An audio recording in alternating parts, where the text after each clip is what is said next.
Hello, and welcome to the MMA Mic Drop Podcast. My name is Jade Bunky, and I'm finally rejoined by MMA Milo, who is not only an emerging MMA analyst, but also one of the nation's top up-and-coming surfers, who also nearly died not once, but twice recently. And we're going to talk about all that in a moment. But speaking of near-death experiences, I think Jon Jones is about to enter one. And I think that is going to be in his fight against Tom Aspinall. And so I'm going to start by asking MMA Milo a very simple question. I'm going to ask him, do you think Jon Jones can survive one round against Tom Aspinall? But before you answer that, Milo, let me provide some data. Tom Aspinall in the UFC, he's 8-1. His only loss was due to a freak injury that occurred in the first 15 seconds of a fight. Everybody else he beat, but it's not just that he beat them, it's how he beat them. He has finished every single fighter he's faced in the UFC, and he's done it quickly. He's finished 7 of the 8 fighters in the first round, and only one person made it to the second round. And honestly, during that fight against Arlovsky, it seemed like he was just toying with him, and once he decided to finish it, he finished it. Tom Aspinall has the shortest fight time in UFC history, 2 minutes and 2 seconds. But look at who he's fought. He's fought 5 fighters that are currently ranked in the top 10. He's beat in the first round, number 3, number 4, and number 5. And he's also beat, I believe it's 7 and number 8. He beat Blades. He finished Blades in the first round. He finished Volkov in the first round. He finished Spivak in the first round. He's finished Tybura in the first round. And there's one more fighter he's in the first round. I can't remember who it is, and I'll have to look it up in a moment. But my point is this. He's beat everybody so quickly and so dominantly. With that context, Milo, do you think Jon Jones can survive the first round? I do. I think he's the most skilled fighter Alex has gone up against by far. Who's But Alex? I mean, Aspinall has gone up by far, but uh, I think Aspinall will still destroy him all 5 rounds. You think it will go to the distance, though? Yeah, I think it'll go to the Really? distance. Yeah, Wow. So you think Jon Jones will be the first person to survive more than 2 rounds against Aspinall? yeah, I do. So let me ask you this. What does that do to his legacy? If he loses and loses pretty badly, but makes it to the 5th round against somebody as dominant as Aspinall, do you think that is how do you look at that? I still think it actually. I think that actually improves his legacy. If, Really? if he if he can make it to the 5th round against a young guy like that, and actually, maybe if he gets destroyed, I don't know. But if it's at least like a somewhat competitive fight, I think it'll help his legacy. In that you're thinking, okay, he ultimately did not duck Tom Aspinall. He fought Yeah, the young up and comer, the new type of heavyweight, and did and the best against him. he was able to do the best against him given his age. Hmm. That's an interesting take there. I don't think it. I could see it possibly going 2 rounds. I don't see it going any further. I think Jon Jones is 36 now. He did not look good against Stipe, even though he had that one beautiful shot to the body against Stipe. He did not look fast.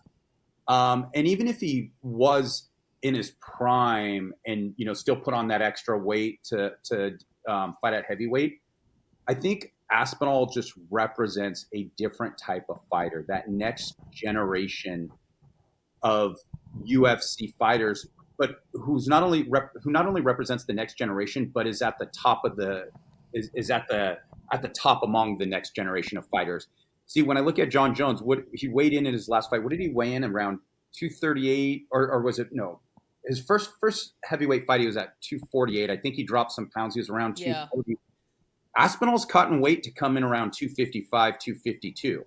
Aspinall's much bigger. He hits much harder. He has better jiu-jitsu. He has, now where Jon Jones, now does Jon Jones have better wrestling? Probably has better wrestling, but is that going to matter against someone like, that Tom much Aspinall, bigger who's too. much bigger and stronger, who's already who's an exceptional grappler. I think Jon Jones is more creative. I mean, he's the one that first started throwing those shoulder strikes. He has those nasty elbows. He, is good with the knees. He does so many things very well and has cuts creative angles. And he's such a smart fighter. And I think you alluded to that, right? He's somebody who can come up with that game plan. But I think Aspinall is so elite. I don't think there's any way that Jon Jones hangs 5 rounds with him. I don't even think it goes 3. Now, where I could see something happening is where if Jon Jones somehow gets a takedown, because that can happen, and he controls him maybe for a round, I can see that. But I see that as the ultimate aberration. So I see Tom. I think Aspinall wins first round TKO. I think it's pretty easy, pretty clear. But the question is, the UFC says this can be the biggest fight in UFC history. I think it can be if promoted correctly. But your nonverbal cue there just suggested you disagree. Tell me your thoughts. No, no way. I don't feel like people care about this fight that much, like compared to like Conor McGregor and Khabib or like Max Holloway and Gaethje. I think a lot more people are like psyched for those kind of fights. Interesting. A lot of people are talking about this as the most anticipated fight of Yeah, 2025. Do you agree with that? yeah, I agree with that. Okay, so you see it as the best fight they can make, the UFC can make right now, but in a Yeah, historical context, no way. yeah, no way. No, and that's fair. What I would add to that, the reason why I think, when you talk about marketing, and that's the business I'm in, when you talk about marketing and branding, you can position something to be better than it actually is and create a level of perceived value that's off the charts. And I think there is an interesting opportunity to do so here. And here's exactly what I think the UFC, how they should position this. I think, yeah, continue with Jon Jones is the greatest fighter of all time. Keep saying that. That part's good. But what you talk about Tom Aspinall, you talk about he's a force that the world has never seen before. Professional fighting has never witnessed. Combat sports has never witnessed something like this. Somebody that demolishes everybody within a minute, within 2 minutes. And technically, that's what he does under 2 minutes and 2 seconds. And you make the argument that not only is he a fighter, the fighter that represents that next generation of UFC heavyweight, but he represents something that we've never seen before. And you pique the interest of people, who are casual fans to say, wait, what is this unstoppable force? But then you build that counter argument and you say, Jon Jones, though, nobody's ever beaten. He is the best fighter in the world. He always finds a way. It doesn't matter if somebody's bigger, stronger, more athletic, faster, younger. It doesn't matter. He always wins. Could this be the time that he actually loses? Is it possible? And you don't build the narrative that we're talking about here about does he survive one round. That's the wrong argument to make from the UFC's perspective. But what you do is the UFC from the perspective is this is like an unworldly force we've never seen before. Do you agree with that, or would you position it a little bit differently? No, I agree with what you're saying to promote it. I think they should make it so it sounds like it's going to be a really close fight. And yeah, well, Yeah, and they do that with every fight. So I yeah, think they should do it. Yeah. yeah. I mean, the UFC is definitely not short on hyperbole. I think they use it well, and I think in many cases, that's good. And I think in this case, I think you can really get away with it because you have the data on your side for each one, and it's really creating that story to build intrigue. And a lot of people say Tom Aspinall needs to talk trash. If he gets the fight, he doesn't need to talk trash because that's not really part of his brand and who he is. Although he has almost been forced to kind of needle Jon Jones a little bit to try to get the fight. Yeah. So yeah, great fight. I'm super pumped. It does look like it's going to happen. We will find out more soon. But now let's turn to our next section, kicking it with Milo. So Milo, I said from the outset, almost died not once but twice. Now he was over in the North Shore of Hawaii, as I mentioned in the intro. And for those of you who watch the show a lot, he's one of the top up and coming youth surfers in the world. And he was on the North Shore, the proving ground, surfing the world's most dangerous wave, Pipeline. It's a famous wave, so many of you might have heard of it, but it is crazy dangerous. Dozens of people have died there on the North Shore this year. 2 people have already drowned since October. I mean, it is, and pro surfers have died there. It's not like it's dangerous. Well, Milo, at 17 years old, goes out there in some pretty massive surf. It was called a double XL surf, double extra large. And Milo, how big was? First of all, I'm glad to see the footage that you were wearing a helmet. That was smart. That was good because it's a real shallow reef. I mean, you can literally die, and the waves are massive. How big were the waves? I think there was 25-foot sets, and it was just like it was so insane to watch. Yeah, and not only watch to do, and I'm going to bring up when I edit this, I'm going to put this video or I'm going to put this photo. So you're looking at this wave right here. Milo, I have the one that you sent with where you're duck diving. You got caught inside. Yeah, And so what that means is a big wave came and Milo said, "Uh-oh, I need to paddle fast." And he wasn't yeah, paddling fast enough and it landed on his head. So yeah. tell me about that. And I'm going to circle how big was the board you're riding? I think I was running to 6'5". So think about that. That's 6 feet 5 inches. And so I'm going to circle the board right here, and you can see the size of the board next to the wave. Okay, tell me about that. What were you thinking? So me and my buddy, we kind of saw the wave coming, and then I paddle over the first wave, and was like, "Oh no!" You And made then it I through the look, first wave, and and that then was we the look at second each wave. other, and we start sprinting out, and I thought like there was a chance I'd make it, but it just ate me.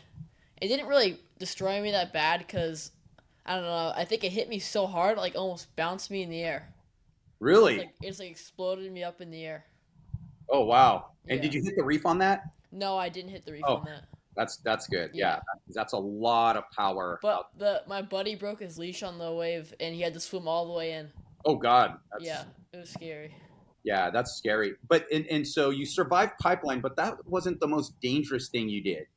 You did something that was so incredibly stupid. Sorry to call you out here. You ended up on the North Shore in that large surf at night. Oh yeah. How the hell did that happen? I think that was way scarier than Yeah, getting pipe. Cause we were sitting out there and there was a pro surfer named Co Rothman that was yeah. out there where we were trying to maybe get one wave and we knew it wasn't a really good idea from the start. And we started I don't know, we went out there, we got out there and then starts to get dark and we couldn't get a wave in. And it was getting bigger and there's nobody else out. It was pitch black. And I finally get a wave and my friend tries to get it and he misses it. And I get a nice wave all the way through, but he gets caught by the next wave and gets smoked and he ends up on the reef, like getting Oh, dragged across it. It was gnarly. I mean that is scary. I mean, people die in these conditions during the day. I mean, being at night, like I've surfed in the night, but in Newport, right? And it's no big Yeah, deal. You're safe, right? That's not a big deal. There's no danger there, right? yeah, There is no way, like yeah, and particularly like there's no way I would do that on the North Shore, but particularly at like on a large swell, in particular an X double XL swell. I mean that is seriously. Your dad told me that, and I'm like, dude, that's more terrifying than surviving the wave at Pipeline. yeah.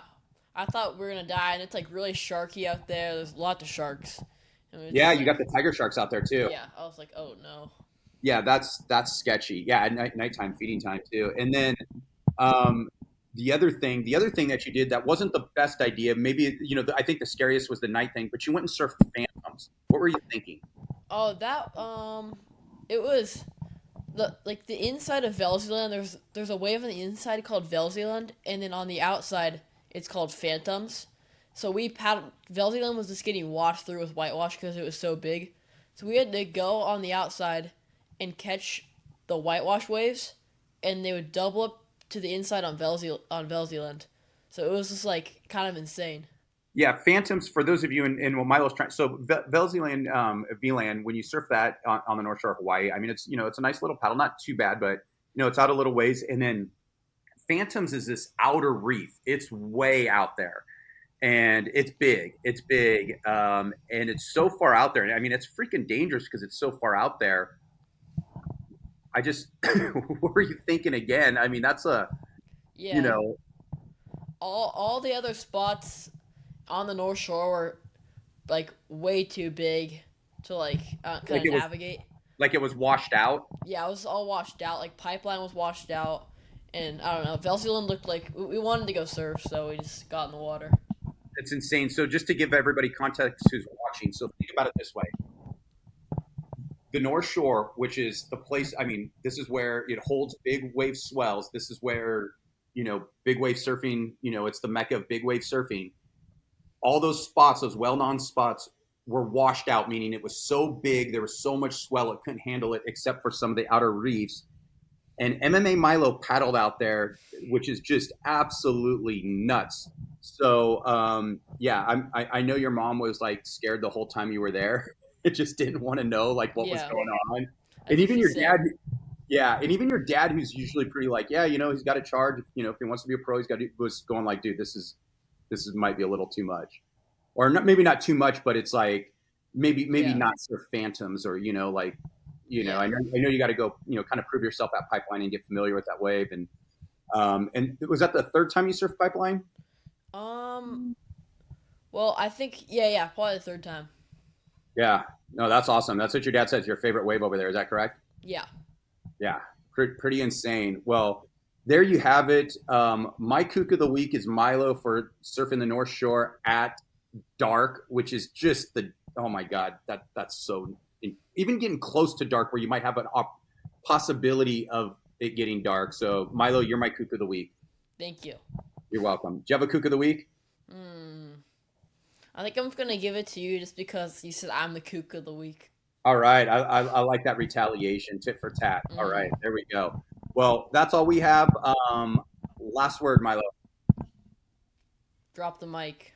Awesome. We're out.